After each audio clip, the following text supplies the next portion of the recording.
is on the phone, having signed all the appropriate documents because he had to be out of town on an emergency tonight. Is there any objection to his participating by phone? No objection. Okay, would you call the roll, please? Trustee Collins. Trustee Hayek. Here. Trustee Miller. Here. Trustee Pierce. Here. Trustee Solomon. Here. Trustee Thomas. Here. Okay. Joel, I lose my Joel there. Joel, could you tell us a little bit about the Finance Committee? We had a long meeting, that's why we're delayed in this meeting. Primarily covering policy matters on the budget, which will be up for approval at the next monthly meeting. And at the conclusion of the meeting, we also discussed specifically an agenda item that is on tonight's docket involving the abatement, and there was agreement that one way or another, however our council instructs us to handle it, we're interested, I guess to clarify it a little bit, in not passing abatement of the property taxes, which involves $78,000, because that will go into the coffers, remain with the village, and we have use and application. As you might expect, there are many ways in which we could use it. I don't need to go into it, but that was the final discussion at the meeting. If there's no objection, I'm going to withdraw item 9, which is the abatement. Is there any objection to withdrawing that from tonight's agenda? No objection. Okay. Are there any questions, or does anybody wish to discuss anything on the consent agenda? No. Okay. May I have a motion to adopt the consent agenda? I so move. Call the roll, please. Trustee Hayek. Yes. Trustee Miller. Yes. Trustee Pierce. Yes. Trustee Solomon. Yes. Trustee Thomas. Yes. Okay, the next order of business is public comment. Is there anyone in the public that wishes to comment on an item that is not on the agenda? May I, since there is no comment, may I have the village manager's report, please? Certainly. Good evening. I've got a few things I wanted to go over this evening. First of all, to provide some updates relative to staff. We've created kind of a tradition since I've been here of bringing some folks before the board that have left the village's employ due to retirements, and unfortunately a couple folks I'm going to talk about tonight aren't able to be here, but I wanted to make mention of them nevertheless. Last month we talked about longtime water plant superintendent Tom Weathers, who had officially retired from the village. And this month we've got another retirement, Dave Vetter, who was a 34-year veteran of our Public Works Department, had his last day with the village on Friday, January 2nd, as he too has commenced a well-deserved retirement. Dave was a dedicated employee with a particular penchant for the village's cherished urban forest and had a key eye for detail throughout the community. He will be missed by the department, but I'm happy for he and his wife that he'll be able to spend more time dedicated to the things he enjoys outside of the village. Also, last Thursday, the village bid farewell to Assistant Village Manager Will Jones, who just this Monday began his new role as City Administrator for the City of Mequon, Wisconsin. Employed with the village for just under 4 years, Will was integral to the village's efforts on shared services, electrical aggregation, and other issues of great importance to the village and its residents and businesses. Personally, I remain grateful to Will for his assistance in easing my transition into the role as village manager, and I know I speak for all of us when I say we wish he and his family well as they begin this new adventure in Wisconsin, north of the Cheddar Curtain. I'm not sure if he's going to have to change allegiances or not, but sometimes those things happen. But we do wish him well, and look forward to hearing from his successes up in Mequon. Wanted to give a brief update on electrical aggregation, and I apologize, I had intended to send a couple of dates to the board relative to a special meeting, but let me give a bit of an update to the board and to the community. As folks will recall, back in 2012, the village, which is a member of the 8-member North Shore Electricity Aggregation Consortium, entered into a contract with MC² Energy Services to provide electricity to the village. This followed a referendum process that authorized the village to do so. This 3-year contract, however, is set to expire this coming May. In light of this, the consortium as a group has been working on next steps, issuing an RFP and analyzing the results since approximately mid-November. The consortium communities right now are continuing to meet and discuss how we will move forward. While the savings in 2012 were certainly robust, approximately 40% lower than ComEd's rates at the time, the savings have started to dwindle to approximately 6% by the end of the contract for the current year. Unfortunately, the electricity market has continued to evolve. Calculations for the way in which electricity is billed to users continues to change, which has complicated somewhat the process and made it somewhat less clear as to the magnitude of future savings that may be available. Because of this, we are continuing to evaluate proposals, and my expectation is that there's going to be a recommendation from the consortium on moving forward to the village sometime in the next week or two. If the recommendation is to move forward with a new power supply agreement, we will have a relatively short window in which to do so, as there are several aspects of the agreement that need to be put in motion regarding public notice and any administrative changes. After today, the board isn't scheduled to meet again until February 26th. The consortium communities will all need to consider the agreement, however, and have a conclusion by approximately February 15th if the recommendation is to move forward. So in light of this, it would be necessary for the board to have a special meeting to review this item when it finalizes out. A couple of dates, and I will send those off to the board. It's difficult for people to check calendars. The two that we're looking at right now are either Wednesday the 28th of January or Wednesday the 4th of February. I would anticipate kind of a 5:30 or a 6 o'clock meeting start. If those dates sound bad to you right now, you can let me know, but I will send out an email and poll the board as to availability, and if neither of those dates will work, we'll find another one that will. Is that going to be a short meeting? It would be a short meeting. Yeah, this would be the only item on the agenda, and we would, I would anticipate, probably around half an hour at worst, so to speak. Because the 28th is a plan commission night, Yes. and that's kind of why we look. We may start earlier. Yeah, right. But I will send an email out to the board and poll you as to the best date. I am meeting tomorrow with the consortium to talk through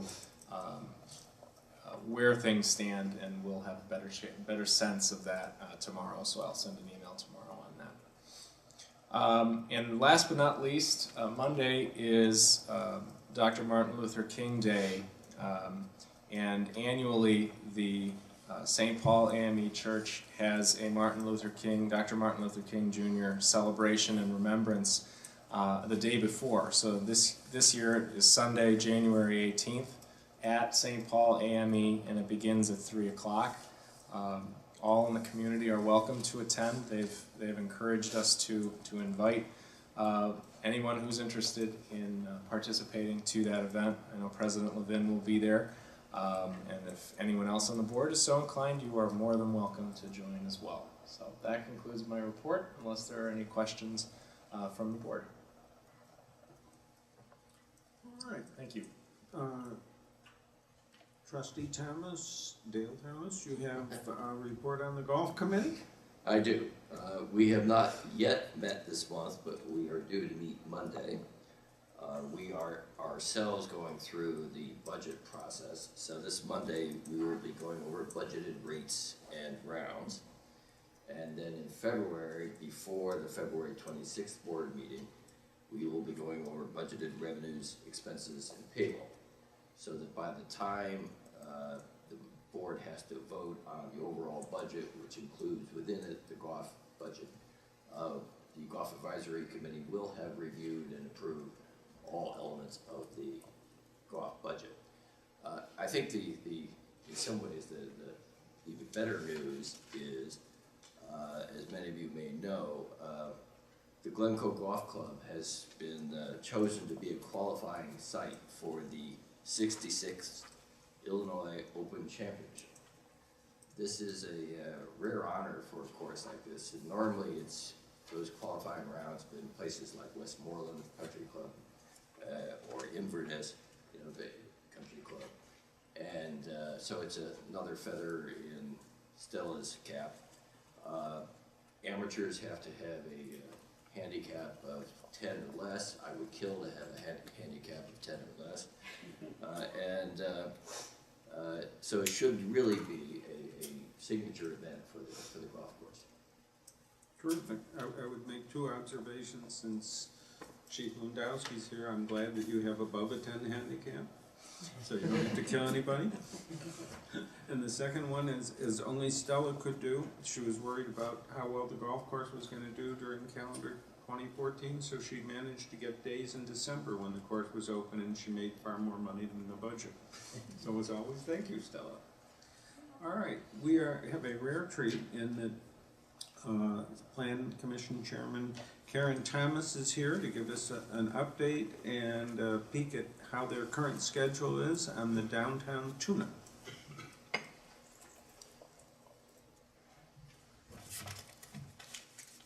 Thank you, President Logan and trustees. Delighted to be here. It has been quite a number of months since I have visited with you personally about the downtown tune-up. But I know that Vice Chair and Village Trustee Barbara Miller has given you regular reports and updates, and since we work very closely on this together on an ongoing basis, I know that you have been kept very well informed. And yet still it seems like with this at the beginning of the new year is an appropriate time to stop and think about what we've accomplished so far, what our approach has been, and to look forward with you to what we plan to do in 2015. And of course, we're going to be delighted to have your input and your thoughts. So I want to go back to that first slide. What happened to the first slide? Lost the first slide. There it is.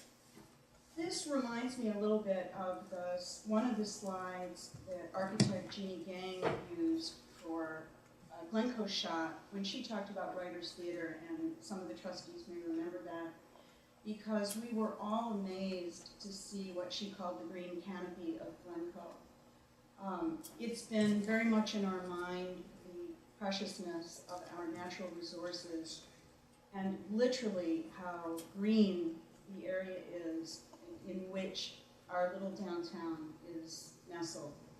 And among the qualities that we talked about then were the compact nature of downtown, how walkable it is, how intimate it is, and how very, very green. And these are themes that have been consistent in any discussion of downtown, and they certainly have been very much in our mind as we approach what we are calling the downtown tune-up. Okay, let's go to the next slide. So we envisioned 4 phases. The first one was our own preparation and doing our own homework. And this was really essential. It consisted not only of asking our staff, who are acting as our planning consultants, Village Planner Lee Brown, who's the president of Tuscan Associates, who's here tonight, together with Dave Mao, who's here, Nathan Parch, who could not be here, and other staff members that have helped us.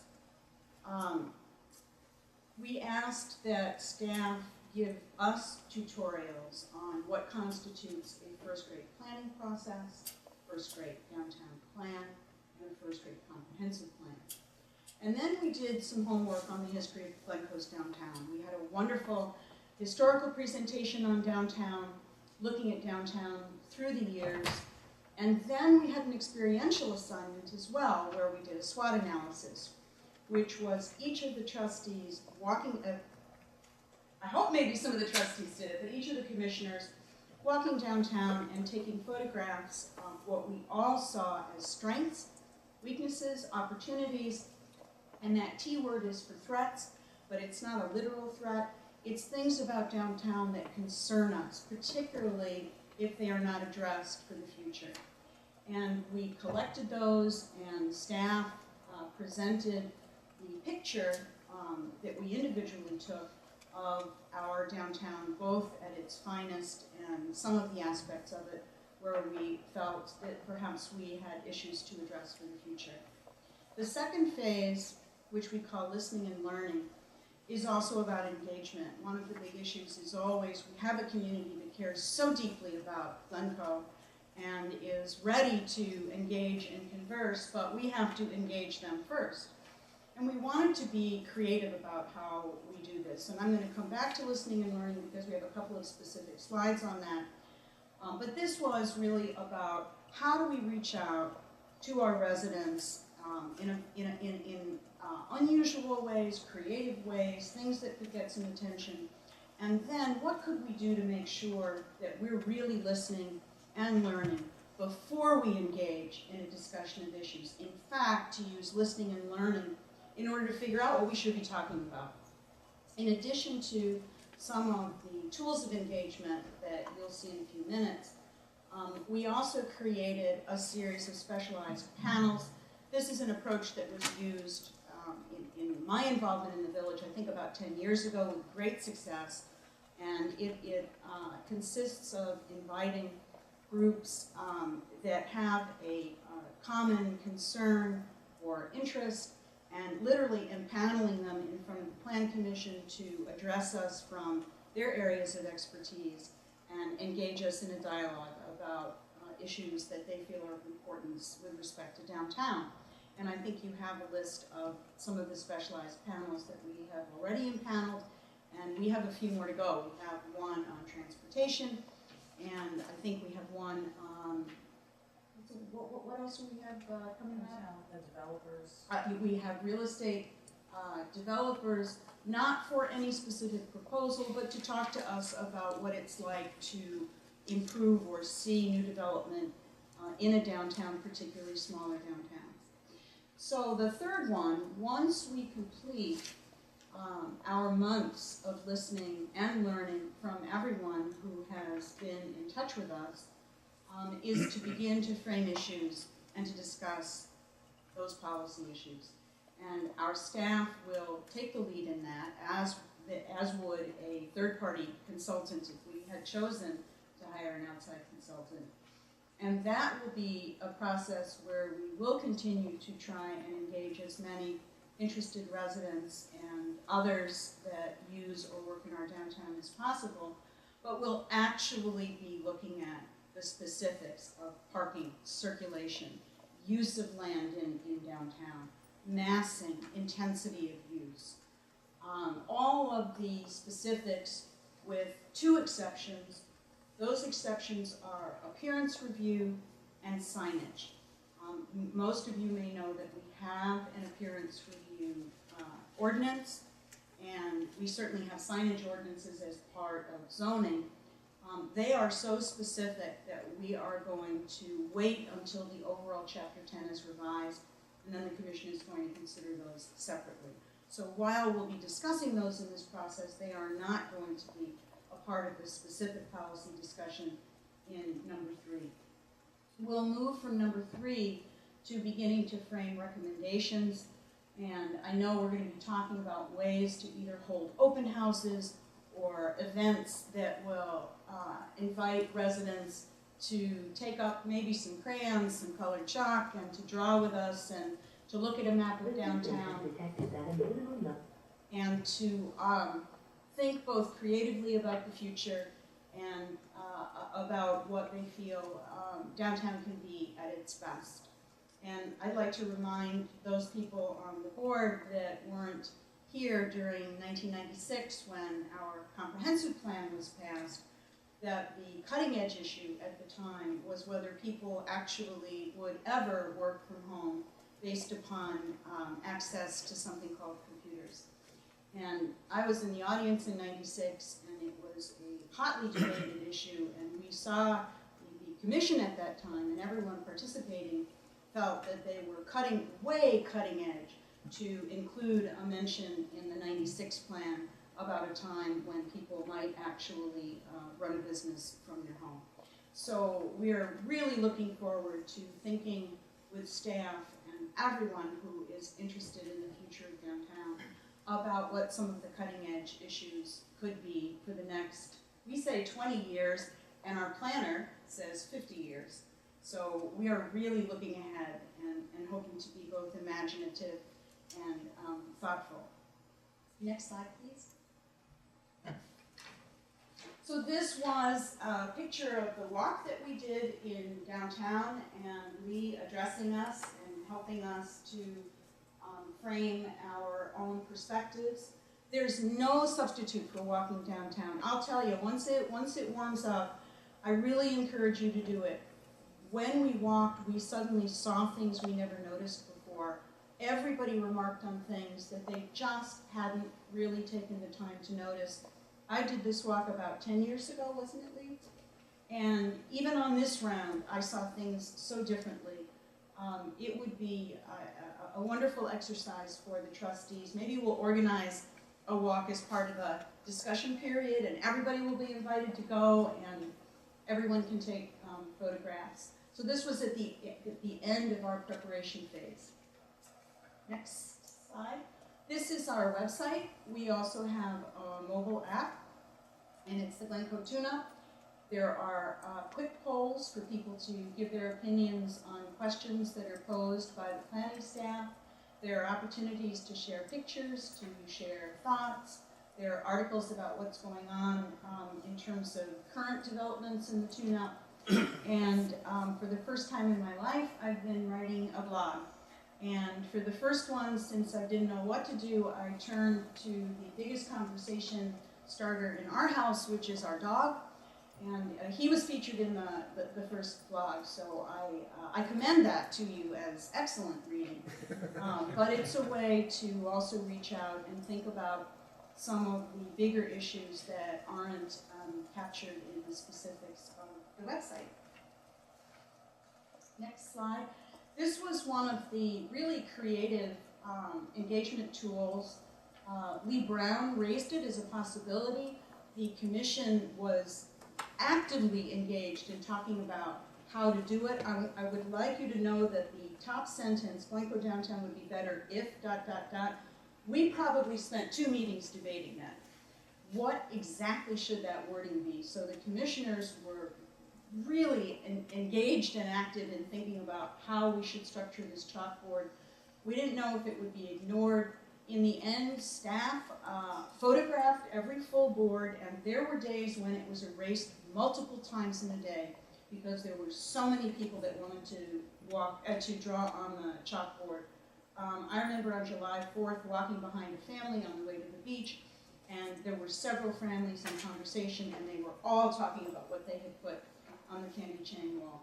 So on the right, you see the breakdown of categories that were left in the comments, and all of this has been memorialized, so we have a record of all of the ideas that were contributed, and this was a wonderful conversation starter.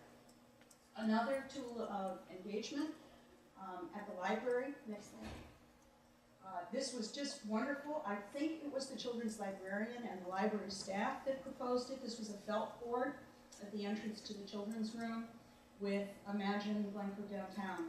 And the kids could move everything around, the streets and the buildings, and sometimes parents worked with them, and sometimes the streets didn't look horizontal at all. We saw them when they had squiggles in them and looked vertical, and the kids were really excited, and again, it was a wonderful conversation starter to help the children understand that we were thinking about downtown and asking them to use their imaginations about what downtown could be.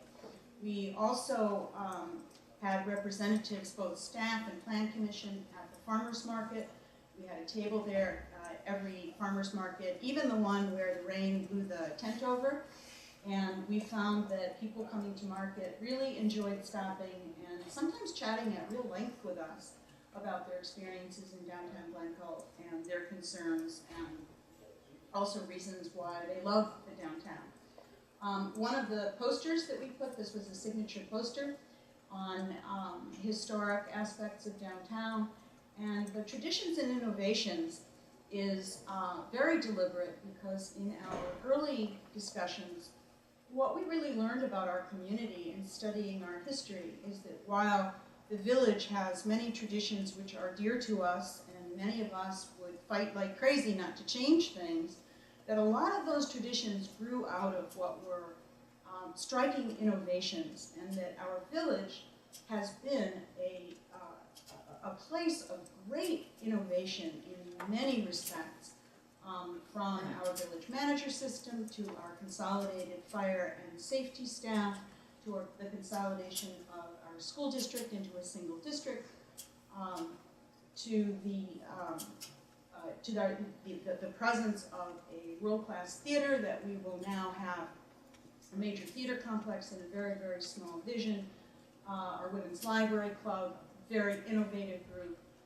And so we felt that the theme of traditions and innovations is one that captures our work, which is to deeply respect and honor and preserve the great traditions of the community, while at the same time being open to thinking about the innovations of the future, those things that are equivalent to will anybody really work from home in 1996. The most recent physical engagement tool is the kiosk in the Glencoe Library. This looks simple. I will tell you it was a tremendous staff undertaking. There were many staff meetings on how this could be built, and Nathan Parch was really at the forefront of this, and it's a beautiful visual tool to think about and talk about the different aspects of downtown. And in the winter months, it's certainly visited and read very closely by many, many of our residents. This is our list of specialized panels. Each of them consist of 6 to 8 individuals. Sometimes we've had, I think, as many as 9 invited. It varies depending upon how many people can be with us. And it gives us an opportunity to talk in detail to people who have years of expertise and experience. And they all bring different perspectives. That being said, we have nonetheless heard certain themes emerge, and that is what one of the things that staff is going to be working on presenting to us in the near future. Of course, we hear about residents wanting more restaurants, but also we've heard about very interesting themes such as having downtown be a special place for special events. Also questions about the time it takes both to get signage downtown and to get zoning approvals downtown, because the whole retail climate and the nature of retail and service industries is changing so rapidly that, in fact, what is our current zoning ordinance may be becoming a bit of an antiquated ordinance as a result of changes in the marketplace. The 2 big areas that we are looking forward to specific information soon are economic development and parking. Staff did do a parking study, and the purpose of that was to update the parking counts and information that were generated originally in connection with Village Court parking lot. And that material is going to be presented fairly early in 2015. And also we had a tutorial meeting on economic development in small villages by Bridget Lane, who is our staff expert working with us and working with Lee. And staff is now going to take all of the generalized information and data pertaining to small villages in our area, in our state, and is going to present us with a report that is what we call Glencoe specific. And we'll talk very specifically about economic vitality in Glencoe, for Glencoe, and consistent with Glencoe. In both of those areas, I have asked Vice Chairman Miller to take a special role, and so she has been involved in every step of that process, and including this week, and will continue to work very closely with staff on the development of those materials, because we are only too well aware that after we finish with them, we're going to be bringing them here to this board, and we want to make sure that they're developed in such a way that they will meet the board's needs. I think our next slide is this is our 2015 calendar. It is a working calendar, but you can see we have a couple of panels still to go. And then once we have completed that listening phase, we have asked staff to begin to take all of the information and everything that we have learned and everything that we've discussed and begin to frame out the policy issues that will occupy us for phase 3.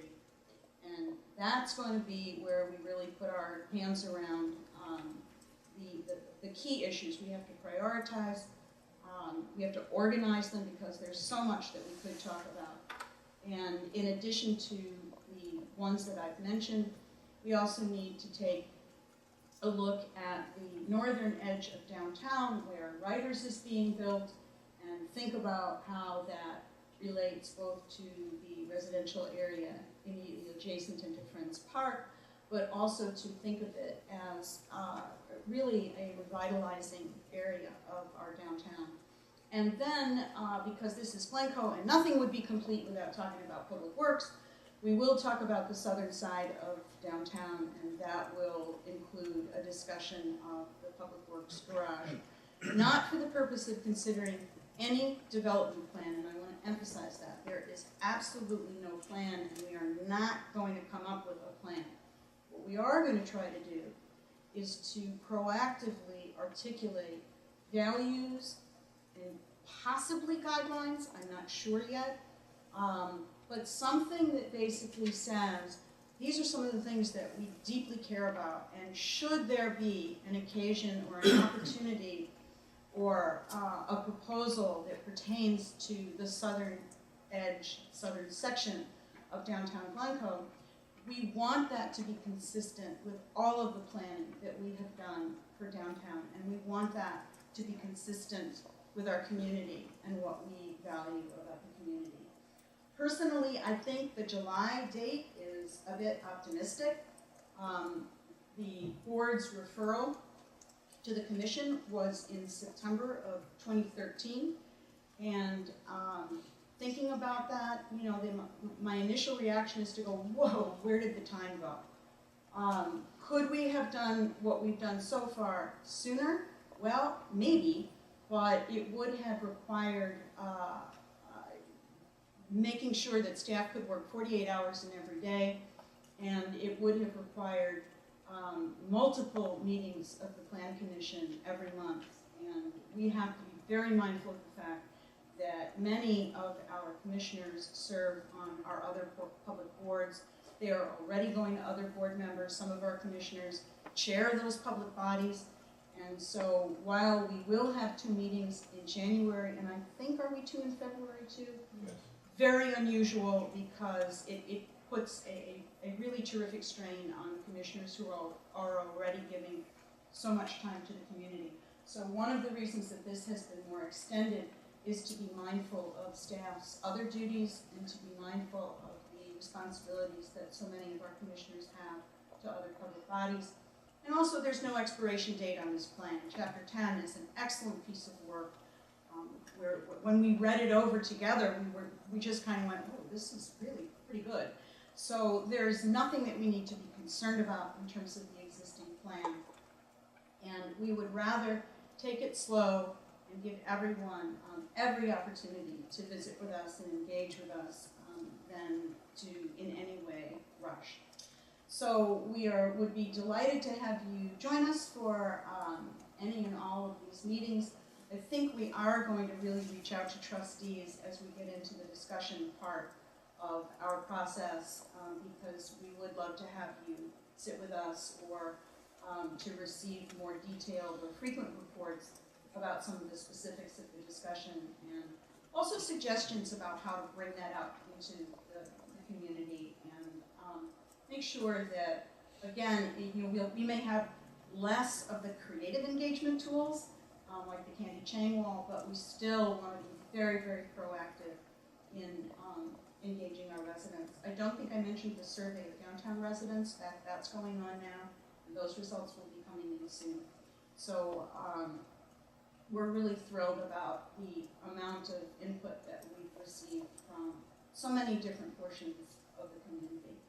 And I think I would end by doing something I've never done before in front of this board, and I've had the honor of being in front of this board any number of times, and that's actually to read something, which I never do. And it comes from my latest blog for the website. The questions that we posed are, what can our village be in the coming decades? What is our best future? What preserves our extraordinary heritage of genuine intimacy and gathering in our downtown? And how can we prosper in a millennial age about which we still know relatively little? In Glencoe, our residents have always involved themselves in a dialogue about the issues of the day. They've always concerned themselves about questions involving right and wrong. And they've always worked to build a coherent and a close community that reveres family, education, our precious open spaces, and the development of body and mind in our children. This is our Glencoe legacy, and this is our Glencoe commitment to the future. More than anything else, Glencoe is home. It's home now.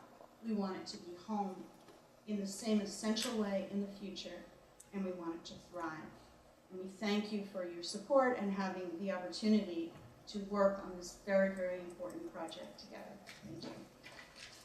Thank you very much, Karen. Does anybody have any questions? I want to express our gratitude and thanks for the tremendous amount of work and effort that you're putting into this and the terrific job you're doing. It was a wonderful report, and it helps us to keep up, and you are doing a magnificent job. Well, thank you.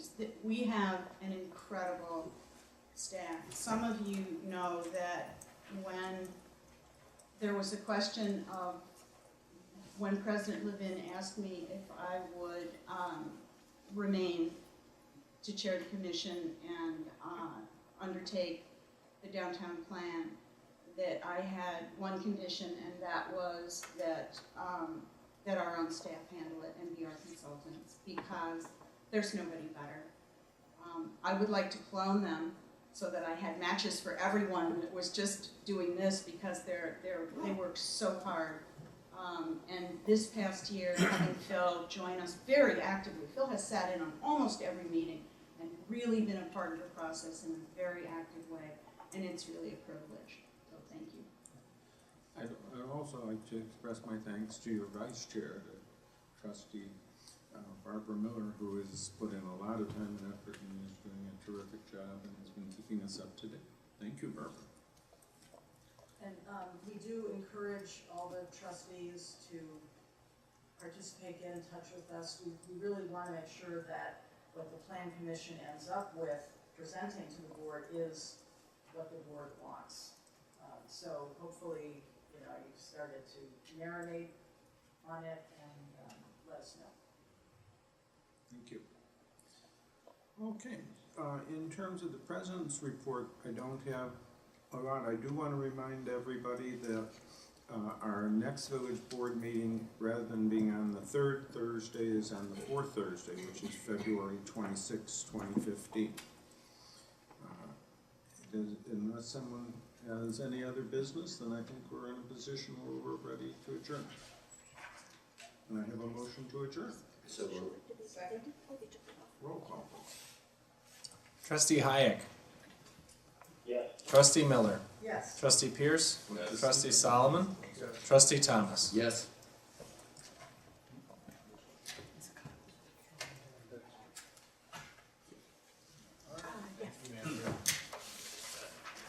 Thank you. Good night.